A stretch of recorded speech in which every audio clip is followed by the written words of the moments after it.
భగవద్గీత అధ్యాయం 2 శ్లోకం 40 శ్లోకం నేహాభిక్రమణాశోస్తి ప్రత్యవాయోన విద్యతే స్వల్పమప్యస్య ధర్మస్య త్రాయతే మహతో భయాత్. ఈ యోగంలో చేయబడిన ప్రయత్నం వ్యర్థం కాదు. ఏ మార్గంలో తప్పు జరగదు.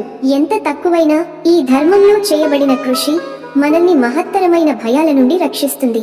తాత్విక సందేశం. ఇది కృష్ణుడు చెప్పే కర్మయోగ సిద్ధాంతానికి గుండె. మనం యోగ మార్గంలో మొదలుపెట్టిన ప్రతి కర్మ, చిన్నదైనా అసంపూర్ణమైనదైనా, అది వ్యర్థం కాదు. ఇది మన జీవితాన్ని రక్షించే ధైర్యాన్ని ఇస్తుంది.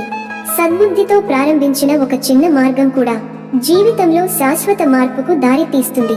ప్రేక్షకులకు సందేశం. నీ శ్రమ వృధా కాదు. నీవు నీవైన ప్రయాణం మొదలుపెట్టు. సంశయాలు వస్తాయి, కానీ దేవుడు నీ కృషిని గౌరవిస్తాడు. నీవు వేయిన ఒక చిన్న మంచి బీజం మీ భవిష్యత్తును మారుస్తుంది. లైక్ చేయండి, కామెంట్ ద్వారా మీ అభిప్రాయం చెప్పండి. ఈ ధైర్యమైన సందేశాన్ని మీ మిత్రులతో పంచుకోండి. మరిన్ని గీతా శ్లోకాల కోసం మా ఛానల్ను సబ్స్క్రైబ్ చేయండి. ఓం తత్ సత్. ధన్యవాదములు. జై శ్రీకృష్ణ.